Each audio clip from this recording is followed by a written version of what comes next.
இப்போ ஆதாம் கிட்ட தேவன் ஒரு சின்ன ஒரு டெஸ்ட் வைக்கிறாரு. அவரே எல்லாத்தையும் படைக்கிறாரு, அவரே ஒரு டெஸ்ட் வைக்கிறாரு அப்படின்னு சொல்லும்போது ஏன் தேவன் இப்படி ஒரு டெஸ்ட் வைக்கணும்? நான் இந்த படிக்கும் போது அவர் ஒரு நல்ல தகப்பனா பார்த்தேன். நான் சின்ன வயசுல இருந்து அந்த ஒரு காலையில 6 மணி ஆயிடுச்சுனால எங்க அப்பா அம்மா எல்லாம் எழுப்பி வெளில போயிட்டு அந்த இருக்கிற புது சைக்கிள் அதனாலே ஒரு ஒரு ரொம்ப பிடிக்கும் எனக்கு. அப்ப எங்க வீட்டை சுத்தி அழகா ஒரு ரோடு இருக்கும். எங்க வீட்டை சுத்தி வர மாட்டேன். நான் ரொம்ப தூரமா போக மாட்டேன். அந்த இடத்துல சுத்தி வந்து ரொம்ப ஜாலியா ஓட்டுவேன். ஒரு வயசு எனக்கு வந்தது. அப்ப நான் என்ன ஆசைப்பட்டேன், நான் எவ்வளவு நாள் ஸ்கூல் நான் எங்க அப்பாவுடைய பைக்ல போவேன், நானே தனியா போறேன், நான் தனியா போகணும் அப்படின்னு எனக்கு ஒரு எண்ணம் வந்துச்சு. நான் எங்க அப்பா வீட்டுல சொன்னேன், பெரிய இதெல்லாம் நடந்து ஓகே அனுப்பிச்சு விட்டாங்க.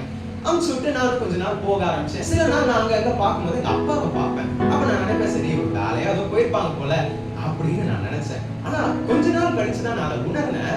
அவங்க வேற எந்த வேலையும்காக வரல, அவங்க என்ன பார்க்க தான் வந்திருக்காங்க. நான் கரெக்டா போறேன்னா இந்த டிராபிக்ல நான் எப்படி ஒரு பைக் வருது, ஒரு கார் வருதுன்னா நான் எப்படி அதை ஹேண்டில் பண்றேன், அந்த ஒரு நிகழ்வுல இருந்து நான் என்ன செய்யறேன்னு ஒரு நல்ல தகப்பனா அவர் பாக்குறாருல. அவர் ஏதோ நீ போப்பா அப்படின்னு சொல்லிட்டு அவர் வீட்டுல இல்ல, அவர் ஒரு நல்ல தகப்பனா என் கூடயே வர மாதிரி தான் இந்த இடத்துல பிதா ஆதாமுக்கு அந்த மாதிரி ஒரு காரியத்தை செய்யறாரு. எல்லாத்தையும் கொடுத்தாச்சு.